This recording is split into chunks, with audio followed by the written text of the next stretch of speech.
Okay. Hey, folks. All right. So we've got two things we can know about exoplanets. Well, any planet, right? This works in our solar system also, but it's most telling about exoplanets because how do we figure out the mass of an exoplanet? That's what we get from the Doppler method. We figure out the radius of an exoplanet from the transit method. And what else can we know, right? If you can detect a planet using these two methods, then you can figure out the mass and the radius. Well, what else can we figure out? We can figure out the density.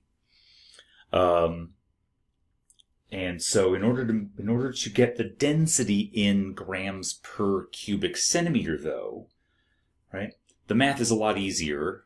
Well, there's some extra math to be done, but figuring out what kind of planet we're looking at is easiest when we have the density in units of grams per cubic centimeter. So what that means is we need to convert the mass of the planet from Earth masses into grams, convert the radius from Earth radii into centimeters, use that radius to calculate the volume in cubic centimeters, and then you take the mass divided by the volume, and that gives us the average density of the whole planet. And that's where life gets a lot easier. So, there's a bit of math to be done in these steps, but then once we get to the density, once we know the density in grams per cubic centimeter, then life becomes a lot easier. Well, okay. Luckily, I already have the spreadsheet set up to do that from the lecture. So let's see. I'll move this down here to make room. All right. So if we have a planet with 5 Earth masses, 5 Earth masses is 2.99. We can do that. 2.99 times 10 to the 28th grams, right? Don't neglect the exponent after the e.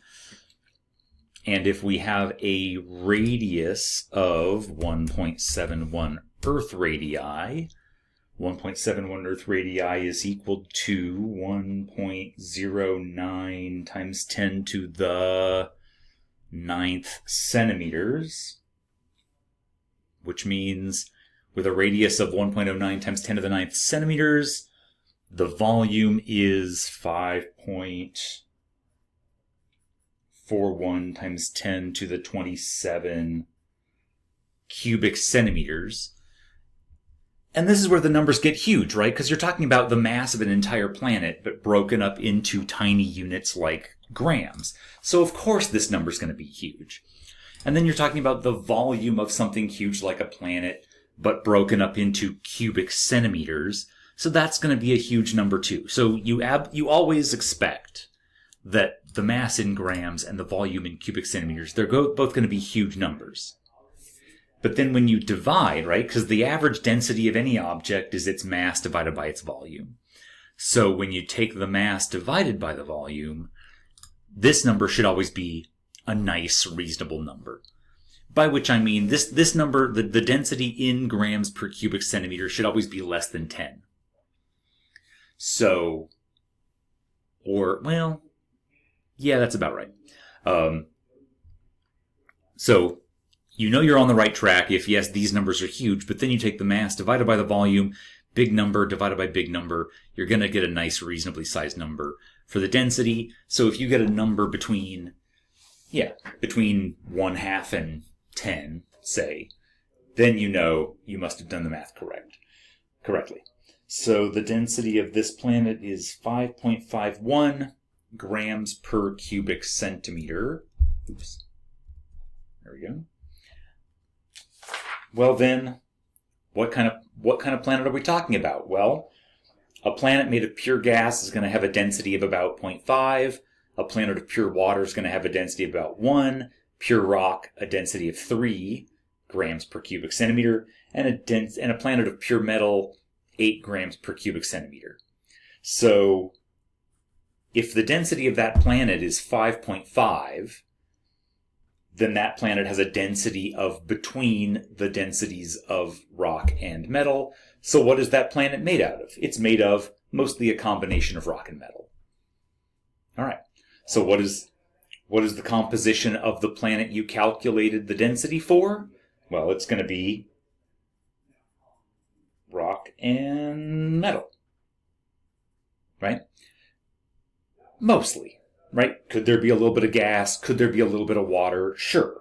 But it's mostly going to be rock and metal, because whatever amount of gas or water there is on that planet, it's not enough to substantially change the density.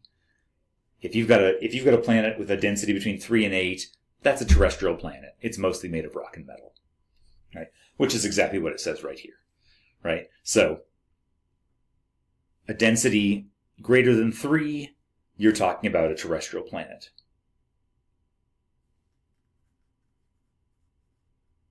Terrestrial. All right.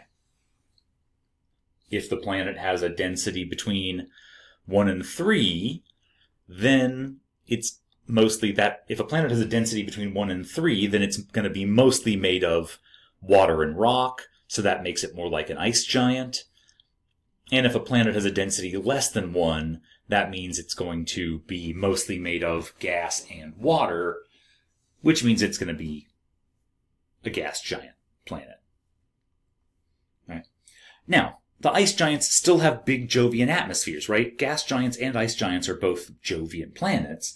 So if your planet has a density between 1 and 3, then you say, okay, that planet is going to be mostly made of ice and rock. Sure, there's probably some gas on there. If it's an ice giant, there's probably some gas, but not enough to change the density by very much. The planet's mass is overwhelmingly made of ice and rock, which is why they're called ice giants, right? Gas giants and ice giants are both Jovian, but the gas giants are mostly gas, and the ice giants are mostly ice and rock. Okay. How about another planet? Okay, well, I'll move this down to make some room again. Okay. If you have a planet that is 50.5 Earth masses and 5.47 Earth radii, then you've got a mass of 3.02 times 10 to the 29th grams, a radius of 3.48 times 10 to the 9 centimeters, a volume of... Isn't this nice when you have the spreadsheet to do all the heavy lifting for you? Because all you got to do is program the spreadsheet once, and the rest takes care of itself. All right, so take the mass divided by the volume, and you get a density of 1.70 grams per cubic centimeter. Well, what kind of planet is that? Well, if it's got a density between 1 and 3, like this does, it's got a density between 1 and 3, then that's an ice giant planet. Good. All right, so we're dealing with an ice giant planet that's going to be mostly made of ice and rock. The reason why we do this is that it's probably not easy to eyeball. It's probably not easy to just look at these numbers and know exactly what kind of planet you're talking about.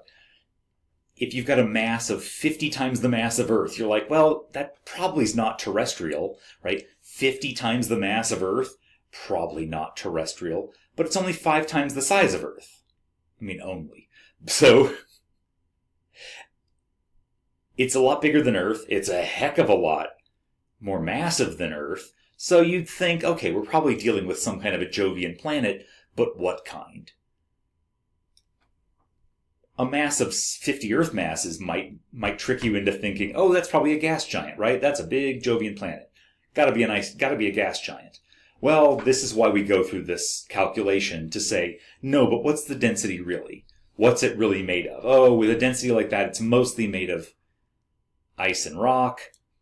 There's not enough gas there to lower the density that much, so it's not a gas giant, it's got to be an ice giant. That's the way to know for sure.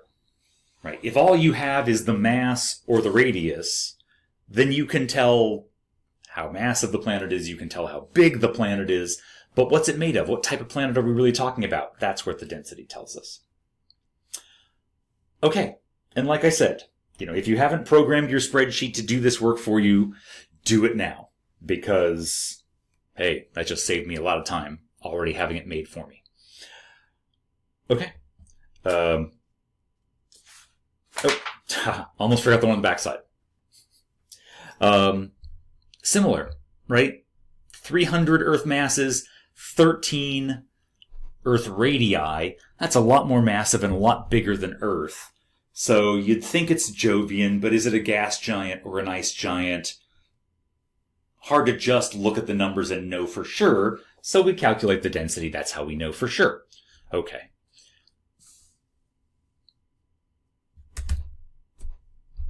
All right. 305 Earth masses, 13.7 Earth radii. Okay. So we're looking at a mass of 1.82 times 10 to the 30 grams, a radius of 8.73 times 10 to the 9th centimeters, a volume of 2.78 times 10 to the 30 cubic centimeters, means that our overall density is 0.65.